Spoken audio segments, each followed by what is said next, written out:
Bismillahirrahmanirrahim. Alhamdulillahirabbil alamin wassalatu wassalamu ala sayyidil mursalin wa imamil muttaqin wa ala alihi washabbihi wa man tabi'ahu bi ihsanin ila yaumiddin. Allahumma ighfir lana ma qaddamna wa ma akharna wa ma asrarna wa ma a'lanna wa ma asrafna wa ma anta a'lamu bihi minna antal muqaddim wa antal muakhir wa anta ala kulli syai'in qadir. Allahumma inna nas'aluka ilman nafi'a wa rizqan tayyiba wa amalan mutaqabbala. Allahumma habbib ilayna al-iman wa zayyinhu fi qulubina wa karrih ilayna al-kufra wal fusuq wal isyan waj'alna minal rasyidin amma ba'd. Topik kajian kali ini adalah as-siyasah fil Islam. Ini politik dalam Islam. Ketika kita membahas tentang tema ini, kita tengah berusaha membicarakan relasi antara Islam dengan politik. Dan topik ini sesungguhnya memiliki banyak kemungkinan aspek yang bisa dijadikan sebagai titik tekan untuk dibahas. Oleh karena itu, dalam kajian kali ini, yang dipilih untuk dijadikan titik tekan adalah pengenalan turas atau warisan intelektual ulama-ulama Islam di masa lampau yang bersifat politik. Kita tahu bahwa umat Islam meninggalkan sejumlah warisan intelektual yang luar biasa besar dalam berbagai bidang, umumnya dalam ilmu-ilmu agama. Ada warisan intelektual yang terkait dengan persoalan fikih, ada yang terkait dengan sejarah, ada yang terkait dengan bahasa, ada yang terkait dengan akidah atau keyakinan, ada yang terkait dengan ilmu nasab, dan lain sebagainya. Dan di antara jutaan warisan intelektual yang ada di dunia Islam, ada pula warisan intelektual yang bersifat politik. Nah, ini yang akan coba kita fokuskan dalam pembahasan ini, dengan harapan nanti pembicaraan tentang ini, ketika dikaitkan dengan tema politik, maka semuanya itu akan bisa dihubungkan dengan pencapaian-pencapaian pemikiran yang telah dihasilkan generasi umat Islam di masa lalu.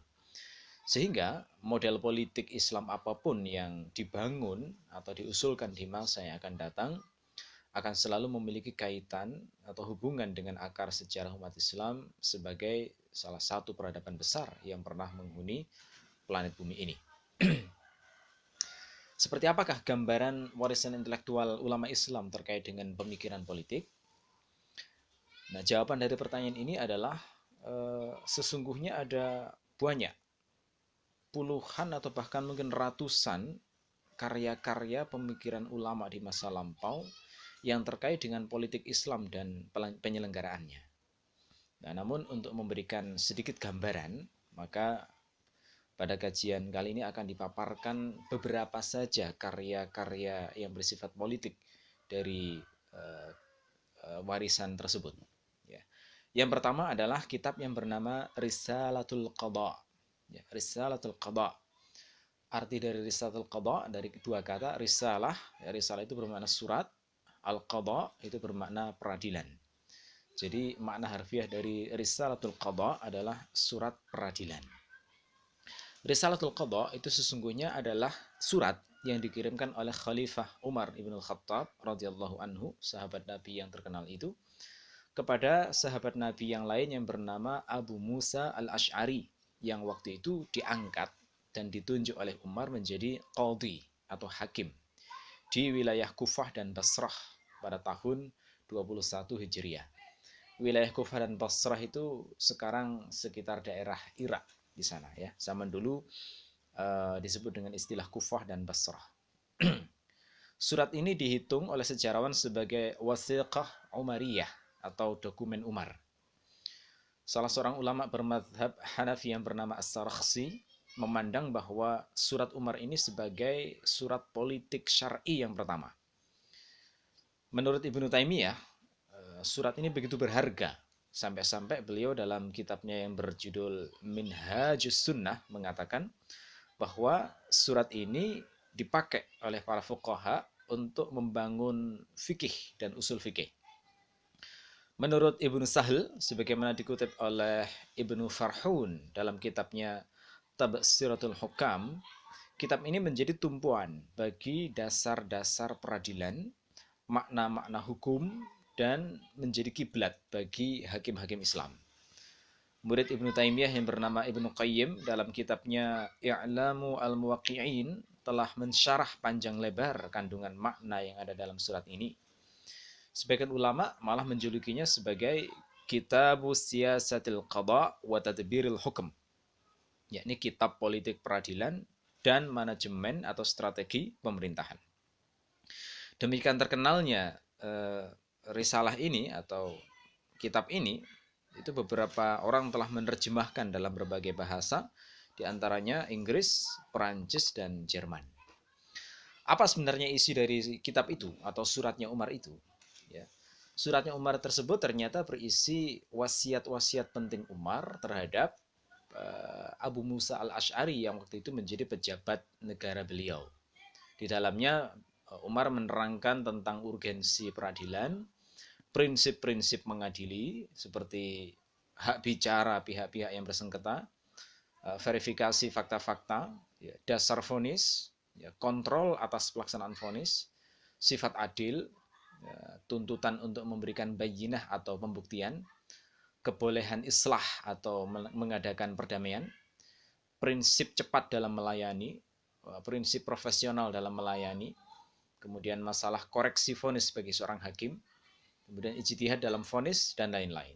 Ya, Umar juga menegaskan dalam suratnya tersebut persoalan moral penting bagi seorang hakim seperti ikhlas karena Allah, tabah, ya, sabar, ya, tenang, berjiwa besar, emosi stabil, dan lain-lain. Nah, itu gambaran dari kitab politik pertama yang ada dalam dunia Islam yang berjudul Risalatul Qadha. Kitab berikutnya adalah kitab yang berjudul Al-Kharaj. Ya, Al-Kharaj ini makna harfiahnya adalah pajak tanah, ya, dari kata kharaja. Kharaja itu maknanya keluar, secara bahasa al-kharaj itu harta yang dikeluarkan sebagai pajak untuk tanah. Kitab Al-Kharaj ini adalah kitab yang dikarang oleh murid Abu Hanifah yang bernama Abu Yusuf yang wafat pada tahun 182 Hijriah. Ini termasuk kitab fikih negara. Kitab ini disusun atas dasar instruksi Khalifah Abbasiyah waktu itu yang bernama Harun ar-Rasyid yang memerintahkan Abu Yusuf menulis sebuah kitab tentang keuangan negara berdasarkan syariat Islam. Jadi meskipun secara bahasa Al-Kharaj itu bermakna pajak tanah, tetapi dalam kitab tersebut Abu Yusuf memaksudkan pembahasannya adalah pembahasan tentang seluruh sumber pemasukan keuangan negara di masa hidup beliau, yakni kekhilafahan Abbasiyah. Ya. Bahkan bisa dikatakan bahwa kitab ini membahas seluruh proses-proses keuangan negara yang mencakup pemasukan dan pengeluaran negara. Jadi ini semacam kitab yang membahas APBN-nya negara Islam waktu itu. Ya. Nah, Abu Yusuf bukan hanya menjelaskan hukum secara normatif, tetapi juga langsung memotret masalah-masalah real yang ada di zaman itu untuk dipecahkan menurut syariat Islam. Ya, kendati unsur terbanyak dalam kitab ini adalah membahas ekonomi negara Islam, tetapi para ulama memasukkan kitab ini juga dalam hitungan kitab politik karena Abu Yusuf dalam muqaddimahnya di pembukaan kitab tersebut itu beliau banyak menuliskan konsep-konsep dan pemikiran politik penting yang akhirnya kemudian dianggap teks tertua dalam pemikiran politik Islam. Isi dari muqaddimah kitab Al-Kharaj itu adalah nasihat untuk mengingatkan Harun ar-Rasyid yang sebagai khalifah waktu itu terkait dengan kewajiban-kewajiban dan tanggung jawabnya sebagai khalifah terhadap rakyat. Dijelaskan juga bagi apa kewajiban rakyat terhadap khalifah. Ya, jadi bisa dikatakan kitab ini meskipun banyak bicara tentang keuangan negara, tetapi juga mengandung dasar-dasar politik syar'i ya, dalam keuangan, manajemen, dan peradilan. Itu yang kedua ya. Kemudian kitab yang ketiga adalah kitab yang sangat terkenal dalam kajian politik Islam, yakni kitab yang berjudul Al-Ahkam As-Sultaniyah. Al-Ahkam As-Sultaniyah. Al-Ahkam itu dari kata al-hukum. Al-hukum bermakna hukum. Ya, hukum. Jadi Al-Ahkam bermakna hukum-hukum. As-Sultaniyah itu maknanya yang bersifat pemerintahan. Jadi arti dari Al-Ahkam Al-Sultaniyah adalah hukum-hukum yang bersifat pemerintahan. Ini adalah kitab yang dikarang oleh Al-Mawardi, ya, salah seorang ulama bermadzhab Syafi'i yang wafat pada tahun 450 Hijriah. Kitab ini berisi tentang pengangkatan imam. Ya, di zaman itu kalau disebut imam itu maknanya adalah pemimpin tertinggi seluruh umat Islam, atau nama lainnya adalah khalifah. Ya, imam itu maknanya sama dengan khalifah. Jadi kita harus agak jeli membedakan istilah imam ini digunakan dalam konteks apa. Kalau imam itu digunakan diungkapkan dalam pembicaraan tentang sholat, maka yang dimaksud dengan imam adalah pemimpin sholat berjamaah.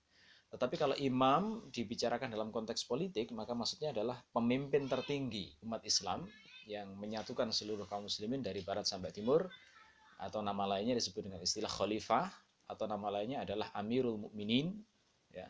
Atau kadang disebut dengan sultan, jadi tergantung zamannya seperti apa. Jadi Al-Mawardi membahas dalam kitab ini tentang hukum pengangkatan imam, kewajiban menegakkannya, syarat-syarat imam, dan juga wewenang-wewenangnya. Di dalam kitab ini juga dibahas tentang organ-organ negara seperti kementerian, militer, dan peradilan. Ya, jadi sampai level menjelaskan organ-organ negara, struktur kenegaraan istilahnya. Ada pula ulasan tentang jawatan yang ngurusi sholat, jawatan yang ngurusi haji, jawatan yang mengurusi zakat, jawatan yang ngurusi fai. Ya, fai itu adalah harta rampasan yang diperoleh tanpa perang. Ada jawatan yang ngurusi jizyah. Jizyah itu semacam pajak kepala bagi orang-orang yang beragama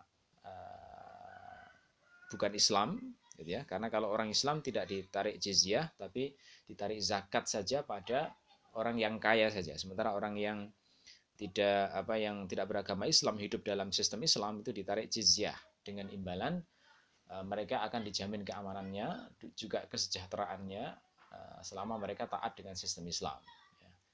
Taat dengan sistem Islam itu maknanya bukan berarti harus masuk Islam, tidak, tetapi harus kalau mereka sampai melakukan pelanggaran maka akan disanksi dengan hukum Islam. Ya, misalnya ada yang mencuri di kalangan mereka, maka disanksi dengan hukuman potong tangan. Gitu ya. Ada juga jawatan yang mengurus masalah kharaj, yakni pajak tanah. Ya, ini tanah-tanah yang diperoleh melalui peperangan itu dikeluarkan kharajnya setiap tahun. Ada pula jawatan yang ngurusi ihya'ul mawat. Ya, ihya'ul mawat bermakna menghidupkan tanah mati. Karena dalam ajaran Islam itu ada konsepsi bahwa orang yang menghidupkan tanah mati, maka dia berhak untuk menguasai tanah tersebut. Ya, maka ini di dalam sistem Islam di masa lalu ada jawatan khusus yang ngurusi masalah itu. Ada pula jawatan yang ngurusi masalah eksplorasi air. Ya. Ada pula jawatan yang ngurusi masalah kawasan lindung. Ya, atau dalam istilah fikihnya disebut dengan al-hima. Ya. Al-hima, kawasan lindung ini diperlukan karena manfaatnya waktu itu kadang digunakan untuk sebagai tempat merumputnya hewan-hewan yang sudah dialokasikan untuk zakat. Nah, ini dibiarkan untuk memakan di kawasan lindung, makan rumput di kawasan lindung. Ada jawatan yang ngurusi masalah tanah, jadi seperti BPN-nya kalau di Indonesia ini ada Badan Pertanahan Nasional. Itu di zaman dulu juga ada jawatan khusus masalah tanah, mengurusi tentang persuratan tanah, ngurusi hak-hak persengketaan tanah dan lain-lain. Ada pula jawatan yang ngurusi masalah tambang. Jadi karena tambang waktu itu digolongkan dalam kepemilikan umum, sehingga akhirnya waktu itu diurus oleh negara yang kemudian hasilnya digunakan untuk kesejahteraan rakyat. Jadi pengelolaan tambang itu benar-benar diarahkan untuk rakyat, tidak boleh dikuasai oleh individu atau korporasi. Ada pula jawatan yang ngurusi masalah administrasi dan lain-lain. Kitab ini kalau ditinjau dari sisi latar belakang penyusunannya, itu kitab ini disusun di tengah-tengah pergulatan pemikiran antara Abbasiyah yang berpaham Sunni dan Bani Buwaih yang Syiah. Kelebihan kitab ini meskipun warnanya adalah mazhab Syafi'i, namun kitab ini menyebutkan pendapat mazhab-mazhab yang lain. Dan ini agak berbeda dengan kitab yang judulnya sama, Al-Ahkam As-Sultaniyah, tapi karangan Abu Ya'la Al-Farra yang bermazhab Hambali. Karena kalau kitab Al-Ahkam As-Sultaniyah yang dikarang oleh Al-Farra ini tidak menyebutkan pendapat mazhab-mazhab yang lain. Jadi karangan Al-Mawardi ini punya kelebihan di situ. Jadi bisa digunakan juga sebagai salah satu referensi untuk kajian perbandingan mazhab. Salah satu pendapat Al-Mawardi yang cukup mengguncang ulama-ulama Syafi'i adalah kebolehan wazir tanfiz dipegang oleh kafir zimmi, sementara hanya wazir tafwid saja yang harus muslim. Jadi wazir tanfiz itu kalau di sistem kenegaraan zaman sekarang mirip dengan kesekretariatan negara. Jadi hal-hal yang sifatnya administratif, ya. Sementara kalau wazir tafwid itu mirip seperti perdana menteri yang memiliki kekuasaan pemerintahan untuk untuk bertindak atas nama presiden atau raja. Kemudian kitab yang lain berjudul Ghiyasu al-Umam fil Tiyasil Zulam. Nah, ini arti harfiahnya. Ghiyas itu bermakna memberikan pertolongan. Al-Umam jamak dari ummah, maknanya adalah umat. Fi bermakna pada atau di, kemudian iltiyas bermakna terliputnya, ya, hal meliputi, ya. Az-Zulam jamak dari zulmah yang bermakna kegelapan. Jadi makna harfiah dari Ghiyasul Umam fil Tiyasil Zulam adalah menolong para umat dalam liputan kegelapan, ya. Agak nyastra memang para ulama dulu ketika membuat judul-judul kitab. Kitab ini dikarang oleh Abu Al-Ma'ali Al-Juwaini yang wafat pada tahun 478 Hijriah. Kitab ini disusun oleh beliau pada saat umat Islam terpecah belah. Waktu itu pemerintahnya sudah bukan satu pemerintahan lagi, tapi terbelah menjadi banyak pemerintahan. Dan Al-Juwaini mengingatkan agar umat Islam bersatu. Ya. Keistimewaan dari kitab ini adalah bebas dari keterpengaruhan pemikiran asing, filosof, dan mutakalimin. Ya, kita tahu bahwa di zaman Abbasiyah ada gerakan penerjemahan besar-besaran terkait dengan karya-karya Yunani, filsafat-filsafatnya, sehingga akhirnya kemudian memunculkan sejumlah kelompok orang yang berusaha memberikan jawaban terhadap pertanyaan filsafat, lalu lahir mutakalimin.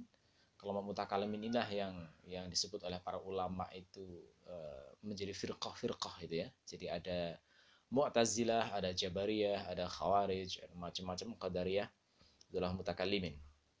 Nah, kitab ini bebas dari itu, jadi murni benar-benar pembahasan fikih saja. Di dalamnya Al-Juwaini berbicara tentang urgensi khilafah, ya, kewajibannya, mekanisme pemecatan khilafah, dan lain-lain.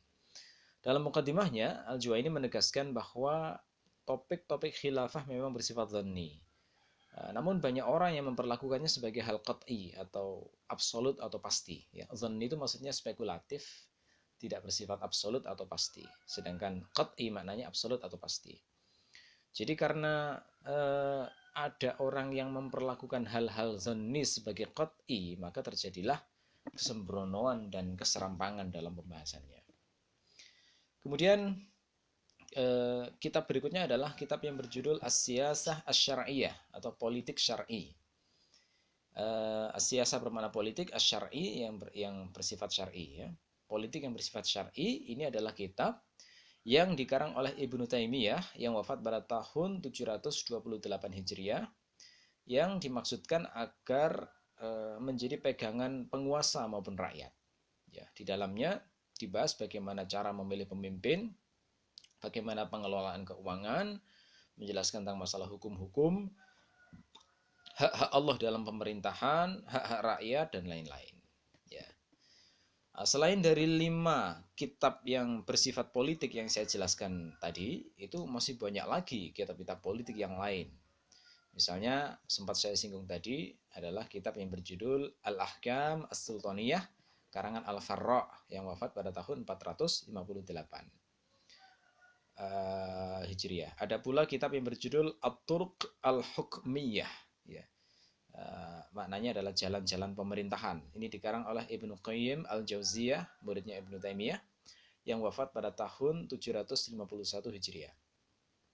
Ada juga kitab yang berjudul Tahrirul Ahkam fi Tadbiri Ahlil Islam, ya, menguraikan hukum-hukum untuk mengatur atau memanajemen pemeluk Islam, ya.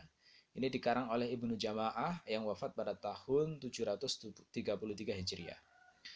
Ada juga kitab yang berjudul Tafsiratul Hukam fi Usulil Aqdiyah wa Manahijil Ahkam.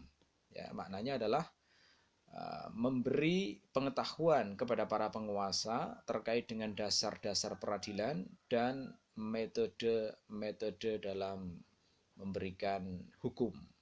Ya. Ini dikarang oleh Ibnu Farhun yang wafat pada tahun 799. Ada lagi kitab yang berjudul Mu'inu al-Hukam fi ma yataraddadu bainal khasmaini minal ahkam. Arti harfiahnya penolong para penguasa terkait dengan apa yang terjadi di antara dua orang yang berselisih, yakni dalam hal hukum. Ini dikarang oleh At-Tarabulusi, wafat pada tahun 844. Ada lagi kitab berjudul Ma'alimul Qurbah fi Ahkamil Hisbah. Ya, arti harfiahnya tanda-tanda untuk mendekat kepada Allah dalam hal hukum-hukum hisbah. Nah, ini dikarang oleh Ibnu Al-Ukhuwah yang wafat pada tahun 729 Hijriah. Ada lagi kitab yang berjudul At-Taratib Al-Idariyah. Ya, arti harfiahnya adalah susunan-susunan yang bersifat administratif. Ini dikarang oleh Al-Qattani yang wafat pada tahun 1382. Dan ini masih belum menyebut seluruh karya-karya kitab ulama Islam yang berbau politik. Masih ada puluhan bahkan mungkin ratusan kitab-kitab yang lain. Padahal ini juga belum menghitung karya-karya kontemporer dalam bidang politik dan kenegaraan yang ditulis oleh ulama atau pemikir Islam saat ini. Ya, jadi dari uraian sekilas ini sudah bisa dibayangkan betapa kayanya hasanah pemikiran intelektual politik yang dimiliki oleh umat Islam. Selanjutnya, bagian kedua dari pembahasan ini dan merupakan bagian terakhir adalah pembahasan tentang nas-nas yang bersifat politik. Kenapa diperlukan pembahasan ini? Ya, jadi kita sudah memiliki gambaran tentang seperti apa kekayaan intelektual yang dimiliki umat Islam terkait dengan pemikiran politik. Nah, pertanyaan selanjutnya yang perlu dipecahkan di zaman sekarang itu adalah sebenarnya apa hubungan antara Islam dengan politik? Apa hubungan Islam dengan kenegaraan? Gitu ya. Apakah hubungan antara Islam dengan negara adalah hubungan yang sifatnya integralistik? Maksudnya politik dan negara adalah bagian dari Islam, ataukah hubungan yang sekularistik bahwa yakni Islam terpisah dengan negara dan politik. Jadi politik dan negara tidak boleh memasuki Islam, ya, punya wilayah sendiri-sendiri, atau hubungannya sifatnya substantif. Jadi Islam itu diterapkan tetapi bukan hukum-hukum formalnya, hanya semangatnya saja, semangat moral dari hukum tersebut. Gitu ya. Itu contoh pertanyaan yang perlu dipecahkan ketika kita ingin membicarakan tentang nas-nas politik. Jawaban dari pertanyaan ini tentu sangat penting karena akan menentukan ke arah mana energi umat Islam itu nanti akan digiring dan diarahkan terkait dengan politik. Isu seperti tadi itu sampai hari ini masih akan menjadi topik yang terus diperdebatkan karena memang belum final, umat Islam juga belum bersepakat terkait dengan bentuk politik seperti apa yang harus dicita-citakan. Oleh karena itu saya akan mencoba memaparkan nas-nas yang berbau politik, ya, yang disertai dengan penjelasan para ulama yang memiliki otoritas dalam ilmu tersebut. Jadi tujuannya agar kita semua sebagai orang Islam lebih bisa menata dan menempatkan diri terkait dengan tema-tema politik dalam Islam. Ya, saya tidak membahas banyak nas karena mungkin waktunya tidak cukup. Ya, saya hanya akan membahas 4 nas saja, hanya 4 nas saja atau 4 dalil saja yang akan kita kupas yang terkait dengan persoalan politik. Nas yang pertama, hadis yang diriwayatkan oleh Muslim. Lafadznya berbunyi, An Abdullah ibn Umar, qala Rasulullah sallallahu alaihi wasallam, wa man mata wa laysa fi 'unuqihi bai'ah, mata mitatan jahiliyah. Dari Abdullah bin Umar, Rasulullah sallallahu alaihi wasallam bersabda, barang siapa yang mati sementara di pundaknya tidak ada baiat, maka ia mati seperti mati jahiliyah. Di sini pertanyaan pentingnya terkait dengan hadis ini adalah apa makna baiat, gitu ya. Nah, penjelasan Ibnu Allan dalam kitabnya Dalilul Falihin li Turuqi Riyadhis Shalihin, beliau menerangkan bahwa maksud baiat di situ adalah baiat kepada imam dengan cara mendengar dan ikrar untuk menaatinya. Kalau menurut Al-Huraimili dalam kitabnya Tatrizu Riyadhis Shalihin, beliau menjelaskan bahwa hadis ini mengandung makna ancaman keras bagi orang yang menyempal dari imam dan tidak menaatinya. Hadis ini menunjukkan wajibnya berbaiat kepada imam. Jadi kalau pakai bahasa kita, mudahnya baiat itu adalah sumpah setia kepada pemimpin. Sumpah setia kepada seorang pemimpin. Dan Islam, Rasulullah mengatakan, barang siapa mati sementara di pundaknya tidak ada baiat, maksudnya dia tidak bersumpah setia pada seorang pemimpin, maka dia mati seperti mati jahiliyah. Nah, sekarang persoalannya adalah siapa ini maksud dengan imam itu? Karena Nabi mengatakan baiat diberikan kepada imam, gitu ya. Menurut Rawas Qal'ahji dalam kitabnya Mu'jamu Lughatil Fuqaha, beliau menjelaskan bahwa definisi imam dalam fikih politik Islam adalah khalifah. Jadi kalau dikatakan baiat diberikan kepada imam, maka itu bermakna kontrak, perjanjian, atau penyerahan kekuasaan dan pengangkatan dan ikrar untuk menaati serta menolong. Ya. Dalam sebuah hadis yang diriwayatkan oleh Bukhari, baiat yang dijelaskan Rasulullah itu bukan hanya hal yang sifatnya proses politik duniawi, tidak, tetapi malah disifati Nabi sebagai hal yang bersifat ukhrawi. Ya. Lafaz hadisnya dalam riwayat Bukhari bunyinya seperti ini. An Abi Hurairah qala Rasulullah sallallahu alaihi wasallam salasatun la yukallimuhumullahu yaumal qiyamah wa la yuzakkihim wa lahum azabun alim. رجل على فضل ماء بالطريق يمنع منه ابن السبيل ورجل بايع إماما لا يبايعه إلا لدنياه إن أعطاه ما يريد وفى له وإلا لم يف له ورجل يبايع رجلا بسلعة بعد العصر فحلف بالله لقد أعطي بها كذا وكذا فصدقه فأخذها ولم يعط بها. Dari Abu Hurairah, beliau mengatakan Rasulullah SAW bersabda, ada 3 orang yang Allah tidak mengajak bicara pada hari kiamat, tidak mensucikan mereka, dan bagi mereka siksa yang pedih.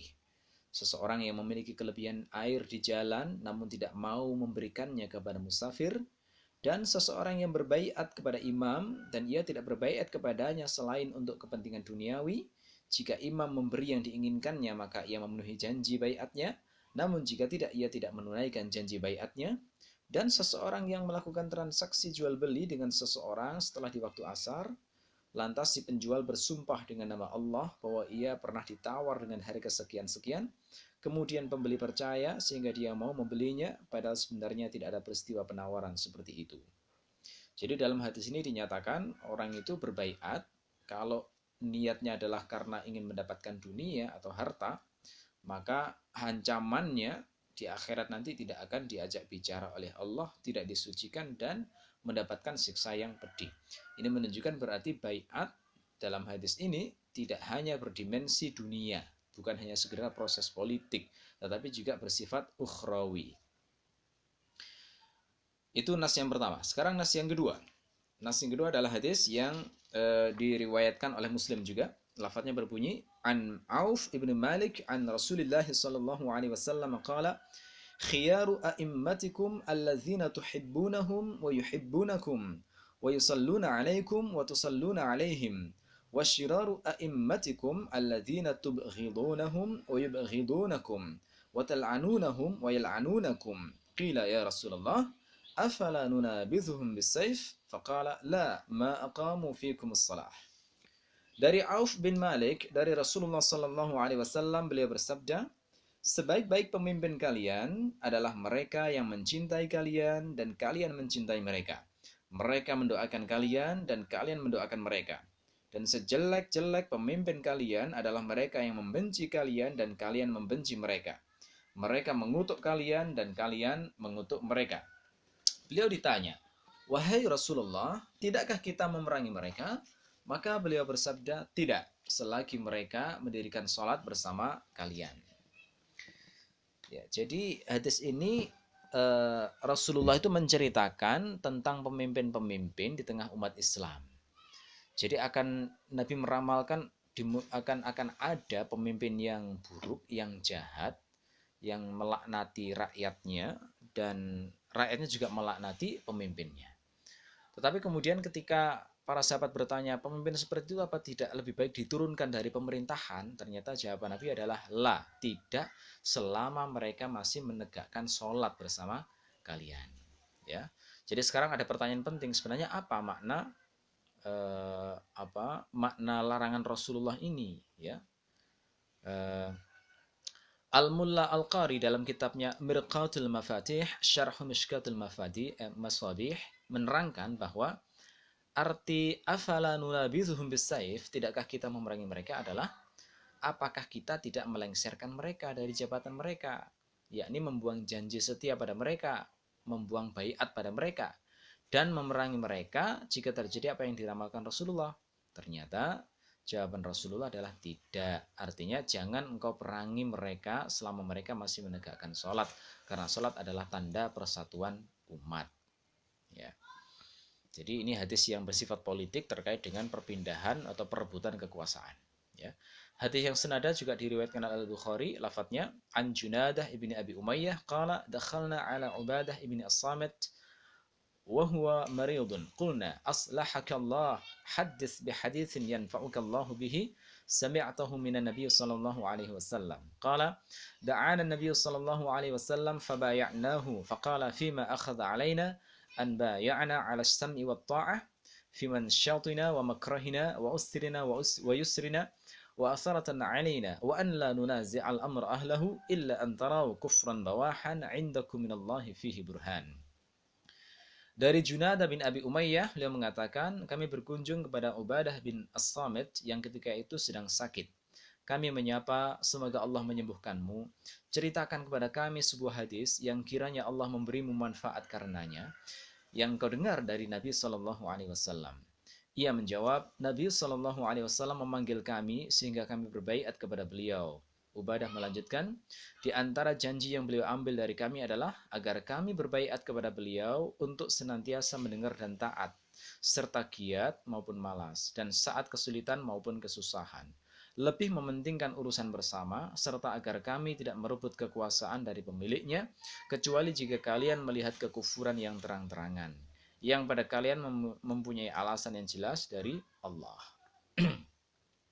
Menurut An-Nawawi dalam kitabnya Al-Minhaj Syarah Muslim Ibnu Al-Hajjaj, beliau menjelaskan bahwa hadis ini bermakna janganlah kalian merebut kekuasaan para penguasa dan jangan pula memprotes mereka kecuali kalian melihat kemungkaran yang pasti dari mereka yang kalian mengetahuinya berdasarkan prinsip-prinsip Islam.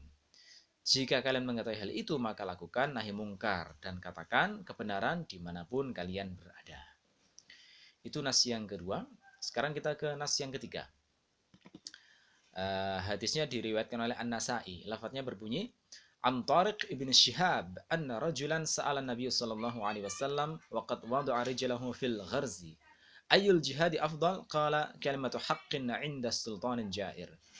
Dari Tariq bin Shihab bahwa seorang laki-laki bertanya kepada Rasulullah sallallahu alaihi wasallam sementara dia telah meletakkan kakinya di batang kayu yang ditancapkan di atas tanah. Jihad apakah yang paling utama? Beliau menjawab, kalimat yang benar di hadapan penguasa yang zalim. Hadis yang senada juga diriwayatkan oleh Muslim. Lafadznya berbunyi, An Ummi Salamah anna Rasulullah sallallahu alaihi wasallam qala, satakun umara fata'rifuna wa tunkirun. Faman arafa bari'a wa man ankara salima walakin man radiya wa taba'a. Dari Ummu Salamah bahwa Rasulullah Shallallahu Alaihi Wasallam bersabda, akan datang para penguasa, kalian akan melihat hal yang ma'ruf dan juga melihat hal yang mungkar. Siapa yang tahu kemungkarannya hendaklah berlepas diri, dan barang siapa mengingkari maka ia telah selamat. Tetapi barang siapa yang ridho dan mengikuti maka dia akan celaka. Ya. Jadi dua hadis ini cukup memberi pengertian tentang kewajiban mengontrol, menasihati dan mengoreksi penguasa. Dan ini adalah aktivitas politik ya untuk memberikan balance ya keseimbangan antara pemerintahan dengan rakyatnya. Sekarang nas yang terakhir, yaitu nas yang keempat. Hadisnya diriwayatkan oleh Bukhari. Lafadznya berbunyi an Abdullah bin Umar radhiyallahu anhuma annahu sami'a Rasulullah sallallahu alaihi wasallam yaqul kullukum ra'in wa mas'ulun an ra'iyatihi fal imamu ra'in wa huwa mas'ulun an ra'iyatihi wal rajulu fi ahlihi ra'in wa huwa mas'ulun an ra'iyatihi wal mar'atu fi baiti zawjiha ra'iyatun wa hiya mas'ulatun an ra'iyatiha wal khadim fi mali sayyidihi ra'in wa huwa mas'ulun an ra'iyatihi. Qala fasami'tu haula'i min Rasulillah sallallahu alaihi wasallam wa ahsibun nabiy sallallahu alaihi wasallam qala warrajulu fi mali abihi ra'in wa huwa mas'ulun an ra'iyatihi fakullukum ra'in wa kullukum mas'ulun an ra'iyatihi. Dari Abdullah bin Umar radhiyallahu anhuma bahwasanya dia mendengar Rasulullah sallallahu alaihi wasallam bersabda, setiap kalian adalah pemimpin dan setiap pemimpin akan dimintai pertanggungjawaban atas yang dipimpinnya. Imam, yakni kepala negara, adalah pemimpin yang akan dimintai pertanggungjawaban atas rakyatnya. Seorang suami dalam keluarganya adalah pemimpin dan akan dimintai pertanggungjawaban atas keluarganya. Seorang istri adalah pemimpin di dalam urusan rumah tangga suaminya dan akan dimintai pertanggungjawaban atas urusan rumah tangga tersebut. Seorang pembantu adalah pemimpin dalam urusan harta tuannya dan akan dimintai pertanggungjawaban atas urusan tanggung jawabnya tersebut. Abdullah bin Umar berkata, aku mendengar semua itu dari Rasulullah Sallallahu Alaihi Wasallam dan aku menduga Nabi Sallallahu Alaihi Wasallam juga bersabda, dan seorang laki-laki pemimpin atas harta bapaknya dan akan diminta pertanggungjawaban atasnya, dan setiap kalian adalah pemimpin dan setiap pemimpin akan dimintai pertanggungjawaban atas yang dipimpinnya. Menurut Al-Qastalani, lafadz yang berbunyi fal imamur ra'in wa huwa mas'ulun an ra'iyatihi, imam adalah pemimpin ya, yang akan diminta pertanggungjawaban atas rakyatnya. Maksud imam, ya, kata Al-Qastalani dalam kitabnya Irsyadus Sari li Syarhi Sahih Al-Bukhari, ya, maksud imam dalam hadis tersebut adalah al-imamul a'zam, ya, imam yang agung atau khalifah atau naibnya, yakni wakilnya. Imam disebut sebagai penggembala bermakna dia wajib menjaga rakyatnya, yakni menjaga syariat-syariat mereka, membela mereka, tidak mengabaikan pelaksanaan hudud atas mereka, tidak mengabaikan hak-hak mereka, tidak menelantarkan mereka ketika terjadi kezaliman pada mereka, dan memerangi musuh-musuh mereka. Imam tidak memberi suatu perlakuan kepada mereka kecuali atas izin Allah dan Rasul-Nya, dan tidak meminta upah kecuali dari Allah. Ya. Nas yang sebagai tambahan ada nas bonus yang perlu dibahas juga. Jadi lafadznya hadis riwayat Muslim berbunyi dari Abdullah bin Amr bin Al-As, beliau berkata, Rasulullah sallallahu alaihi wasallam bersabda, "Wa man baya'a imaman fa'atahu safqata yadihi wa samrata qalbihi falyuti'hu in istata'a, fa in jaa'a akhar yunazzi'uhu fadribu 'unuqal akhar." Barang siapa membaiat seorang imam, lalu dia memenuhi baiatnya dengan sepenuh hati, hendaklah dia mematuhi pemimpin itu semampunya. Jika ada orang lain yang memberontak, maka penggalah lehernya. Nah, ini nas politik yang terkait dengan kesatuan umat Islam. Karena di sana ada perintah untuk memerangi orang yang berusaha untuk merebut kekuasaan. Baik, yang terakhir saya akan menyebutkan sejumlah pertanyaan untuk menguji sejauh mana pemahaman terhadap apa yang saya sampaikan tadi. Pertanyaan yang pertama, apakah Risalatul Qadha itu dan apa sajakah yang diatur di dalamnya? Pertanyaan kedua, apakah menurut Anda Islam mengatur masalah kepemimpinan negara? Jelaskan dan berikan bukti. Pertanyaan yang ketiga, dalam menjalankan pemerintahan, sangat besar kemungkinan penguasa lalai dan menjadi tirani, sebagaimana yang banyak terjadi di berbagai negara, sehingga membutuhkan koreksi dari rakyat. Apakah hal tersebut juga diatur dalam Islam? Jelaskan. Pertanyaan yang keempat, apakah bukti bahwa syariat juga membahas permasalahan politik ekonomi? Apa saja karya tulis ulama di bidang tersebut? Pertanyaan yang kelima, yang terakhir, tunjukkan bukti syar'i bahwa Islam mengatur masalah revolusi pemerintahan. Jadi 5 pertanyaan ini saja untuk mengukur sejauh mana pemahaman Anda terhadap topik ini. Mudah-mudahan bermanfaat kita akhiri. Astaghfirullahaladzim, subhanakallahumma wa bihamdika asyhadu an la ilaha illa anta astaghfiruka wa atubu ilaik.